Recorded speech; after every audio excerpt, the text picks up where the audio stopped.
This morning, Qantas reacts to the coronavirus crisis by announcing it's slashing overseas and domestic flights, grounding 150 planes. The Australian share market surprises everyone by gaining ground after a shocking day on Wall Street.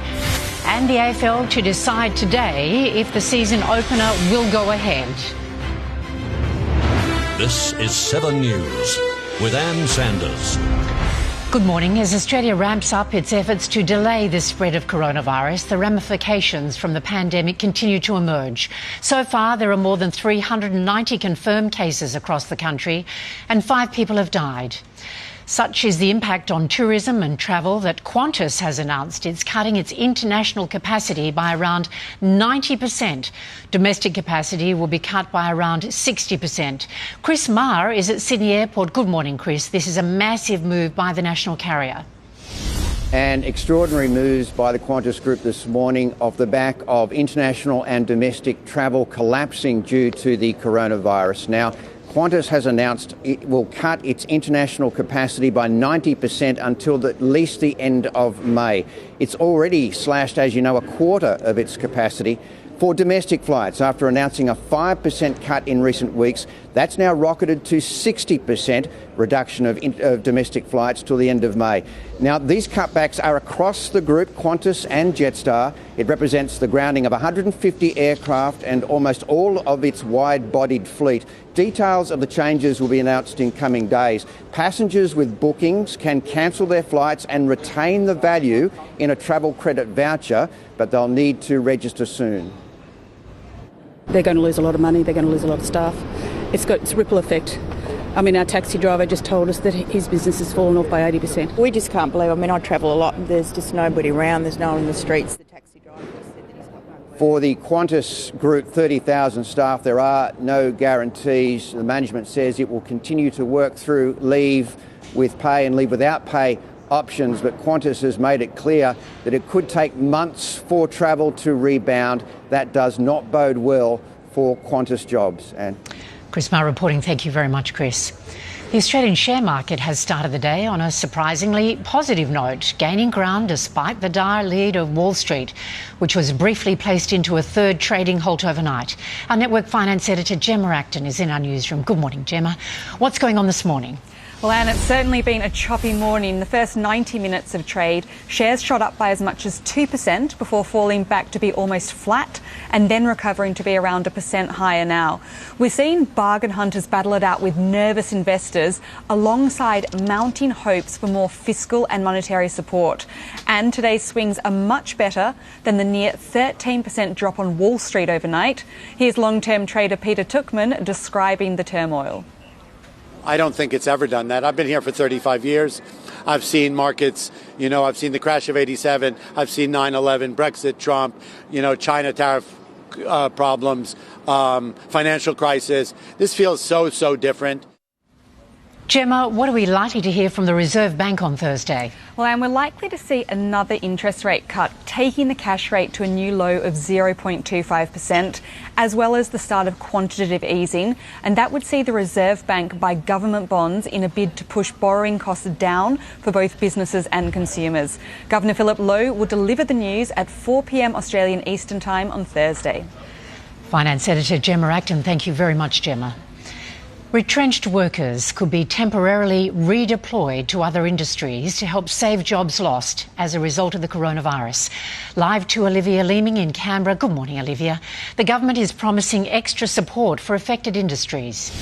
Yeah, and this shows just how quickly this situation is evolving. The Prime Minister arriving at Parliament House this morning to finalise yet another round of economic stimulus before Parliament has even passed more than $17 billion worth already announced to help households and businesses, expanding that rescue package that will be put to Parliament next week to include even more support for small businesses on the verge of going bankrupt and to help save jobs in industries hit hardest, with the details to be revealed this week, including looking at ways staff can be redeployed to other businesses. Here's more from the Finance Minister.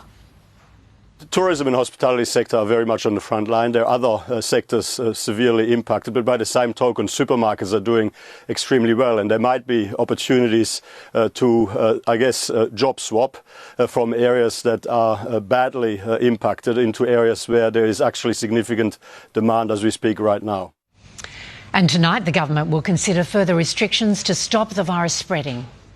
Yeah, the new National Cabinet set up to deal with this crisis, including the Prime Minister and the state premiers will meet to decide whether to limit indoor gatherings to possibly less than 100 people, which could impact cinemas, restaurants and other businesses. They are also expected to restrict visits to nursing homes based on advice from medical experts to help protect older Australians most vulnerable to this virus. Anne? Olivia Leeming in Canberra. Thank you, Olivia.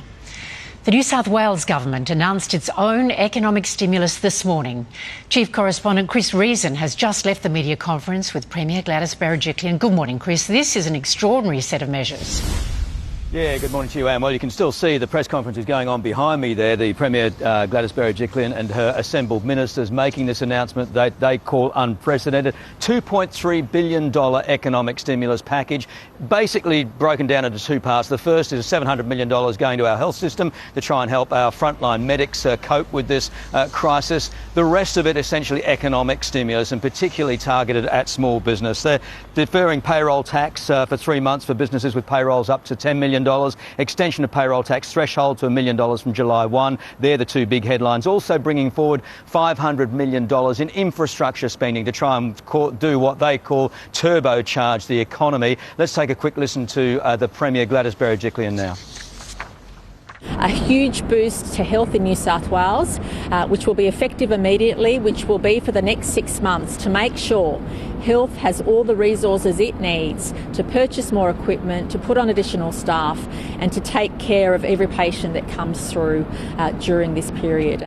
The Treasurer today calling it targeted and timely, but worth noting that in terms of that spend, $2.3 billion, some have noted that the state has had bigger surpluses than that, and was it enough today? Also worth noting, nothing for us in households of New South Wales out of that, and also, interestingly, Stephen Cartwright, the CEO of the New South Wales Chamber, basically coming out and saying they welcome it. They say it's a positive and welcome step, but he's admitting some small business will probably not going to make it through this and get out of the other side. He says ominous warnings from small business in this state. Anne. Chris Reason reporting. Thank you very much, Chris.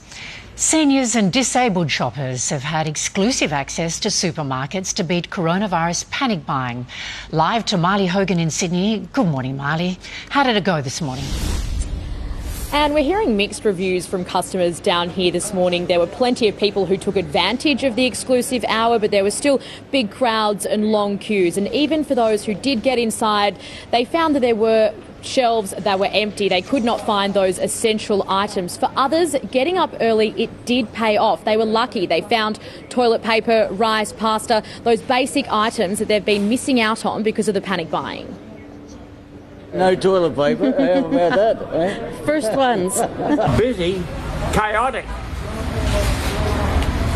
Chaotic, I tell you, chaotic, mate.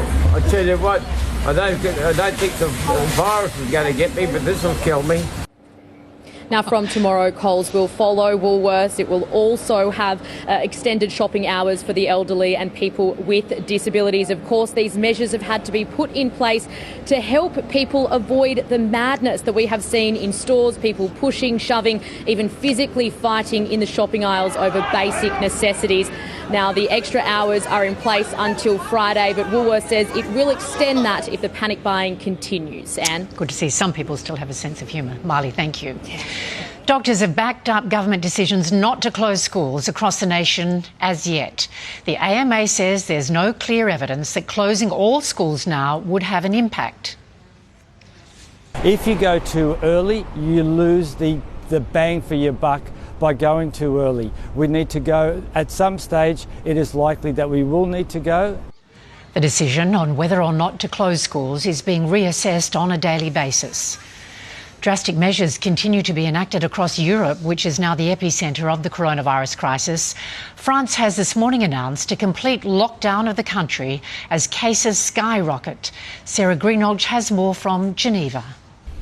Well, in a televised address to his nation, French President Emmanuel Macron has told his people, quote, "We are at war," announcing a full lockdown for the next 15 days following the lead of Italy and Spain. He's also announced that the government will be suspending all rent, taxes and household bills.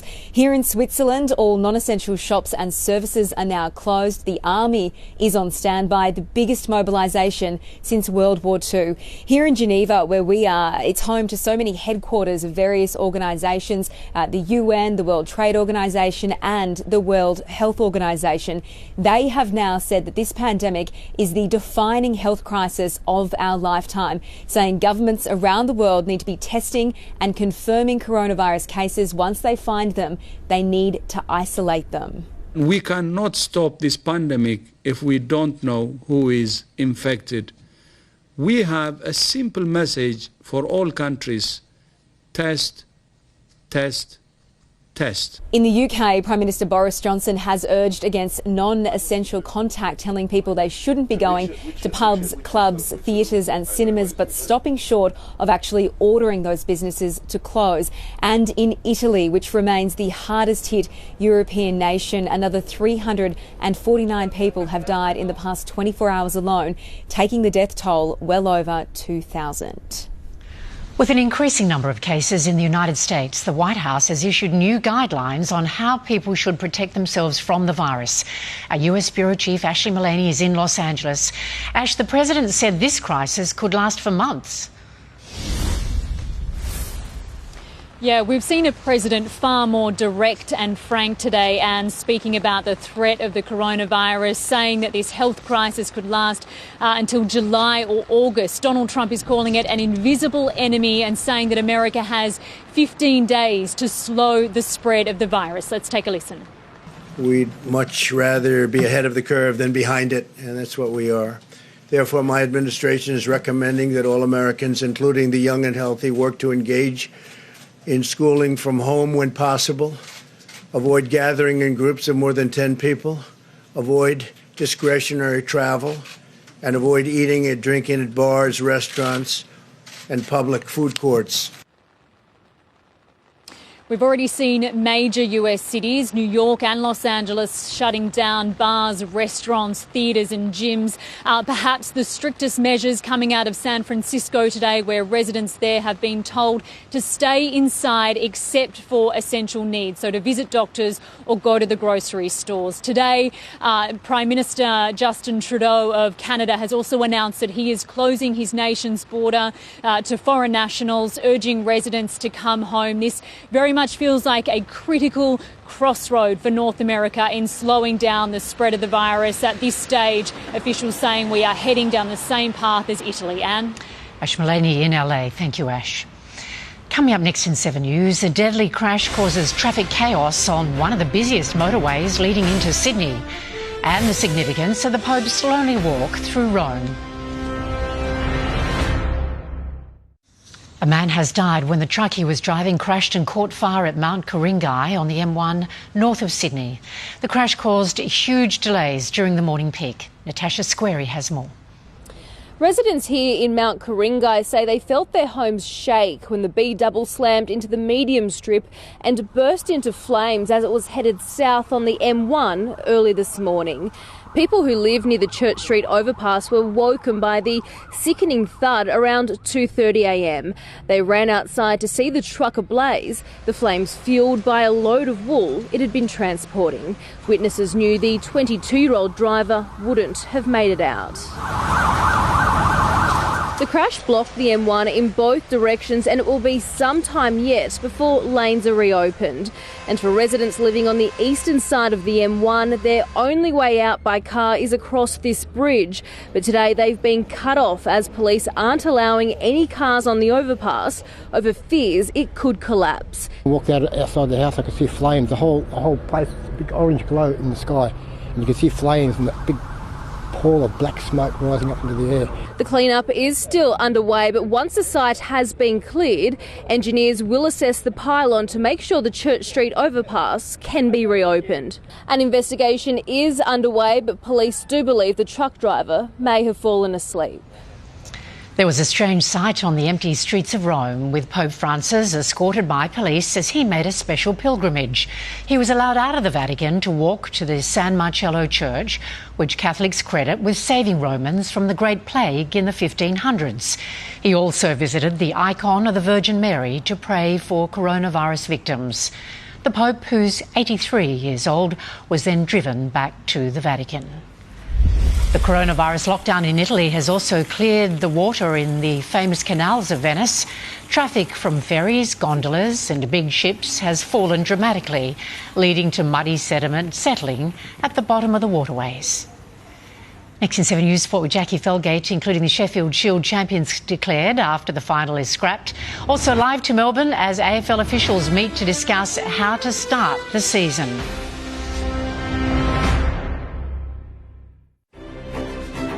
Good morning. AFL officials are still in lockdown to decide on playing conditions before giving the green light to go ahead with round one. We'll go live now to Chief Football Reporter Mark Stevens. Good morning, Stevo. This is a fast-moving story. What's the latest? Well, Jackie, certainly fast-moving and plenty happening. The latest, I'll start with Scott Pendlebury, the story we broke here yesterday morning. He was being tested for coronavirus. The good news is he's all clear. About 8 minutes ago, he went to Twitter to say that he had passed that test, so he'll be back at training tomorrow morning at Collingwood. The Pies play the Dogs Friday night. He'd been isolated since Friday with flu-like symptoms, but Pendles is back and good to go, which is good news as far as getting the footy started on Thursday night. Now, I can confirm also there will be a mini draft to help clubs top up lists. A club official I spoke to a short time ago has said that it will definitely happen. The AFL wants to expand the list to 50, so State League players will get a second chance. They'll top up the lists in that way. So, as I said, footy at this stage still going ahead. Max Gawn, the Melbourne captain, spoke today about the player vote last night.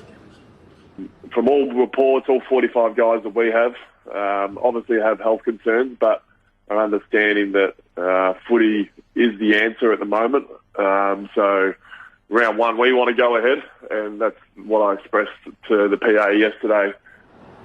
Now, just back to basic footy news. Basher Hooley, the Tiger star, has done a calf at training and will miss if the footy goes ahead Thursday night, Jackie. Yeah, thank you for the update, Stevo. Canberra Raiders coach Ricky Stuart says everyone in the NRL must do whatever it takes to keep the competition going. Rugby League moves behind closed doors this week, and the Raiders face the Warriors, who've relocated from New Zealand to the Gold Coast. You've got to put up with it, and you've got to do what you have to do to get your job done. And we are no different to any other business, from plumbers to bricklayers to bankers. But in the UK, officials have shut down the Super League competition until at least April 3. New South Wales have been declared Sheffield Shield champions, with Cricket Australia calling for all competitions to be cancelled. The final round of the Sheffield Shield competition had already been called off. Now the final has also been scrapped due to coronavirus, with the Blues awarded the title for finishing first on the ladder. Cricket Australia also recommended all club and amateur cricket to stop, and they've also closed down all of their offices. And for the first time in 59 years, there'll be no surfing contest at Bells Beach this Easter. The World Surf League has extended its suspension of all tour contests through until the end of May, which cancels both Bells Beach and the Margaret River World Tour events. The Jeff Horn at Tim Sue boxing match set for April 22 in Townsville has also been called off this morning, only 24 hours after promoters insisted it would go ahead and they started ticket sales. So, Anne, as I said yesterday, still a very big developing story in the AFL, and we'll be across that news throughout the afternoon. Good on you, Jackie. Thank you very much. Next in 7's Morning News, the national weather forecast with David Brown.